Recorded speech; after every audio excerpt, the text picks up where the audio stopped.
ఇలా ఆమెకు బిడ్డ పుట్టింది. బిడ్డ పుట్టి ఇలా సరిగ్గా 20 రోజులు నన్ను సీదా ఆడికి తీసుకుపోయినారు. ఆ బిడ్డ కాడికి తీసుకపోతే జ్యోతి బిడ్డను నా చేతిలో పెట్టి అన్న భూ పోరాటంలో పుట్టింది నా బిడ్డ, నువ్వే పేరు పెట్టన్నా అని చెప్పింది. చెబితే నాకు నిజంగానే నా బిడ్డకు కూడా నేనే పేరు పెట్టలే, మా నాయన పెట్టిండు.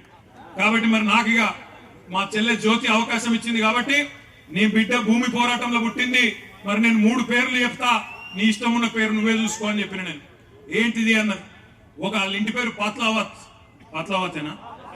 పాత్లావత్.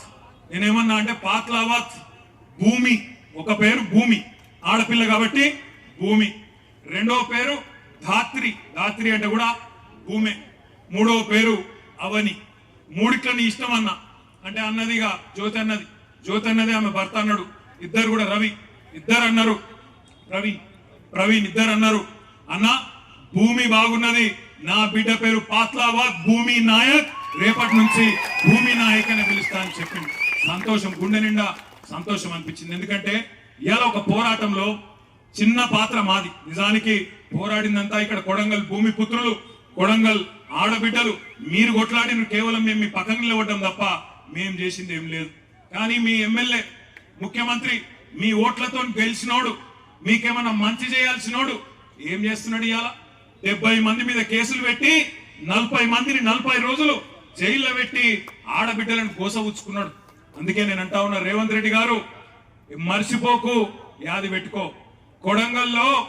కొడంగల్లో ఉండే మా గిరిజన బంజారా బిడ్డలు తలుసుకుంటే రేపు చిత్తుగా ఖచ్చితంగా నిన్ను ఓడగొట్టి ఇంటికి పంపిస్తారు, నీ అచ్చంపేటకు మళ్ళా తిరిగి పంపిస్తారు, యాది పెట్టుకో.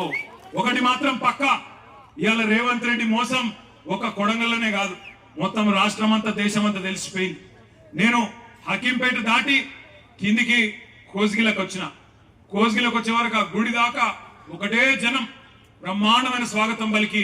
నాకు నిజంగా అర్థం కాలే, మనం పోతుంది నిరసన దీక్షనా లేకపోతే మనం ఉప ఎన్నిక వచ్చి ఆయన రేవంత్ రెడ్డి ఓడిపోయి నరేందర్ రెడ్డి గెలిచిపోయి జులుసు తీసుకుంటున్నావా నాకు అర్థం కాలేదు. ఆడికెళ్ళి ఇడికి రానికే గంట పట్టింది. నన్ను నా చేతులు ఆయన అటు గుంజి నా గోర్లు వేయి నాకు రక్తం కూడా వస్తాను. గట్ల అయిపోయింది నా పరిస్థితి.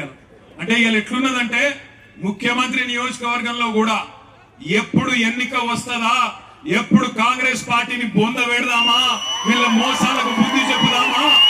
నేను చెప్పేది కరెక్టేనా? పక్కానా? ఒక పని చేద్దాం మరి. రేవంత్ రెడ్డి గారు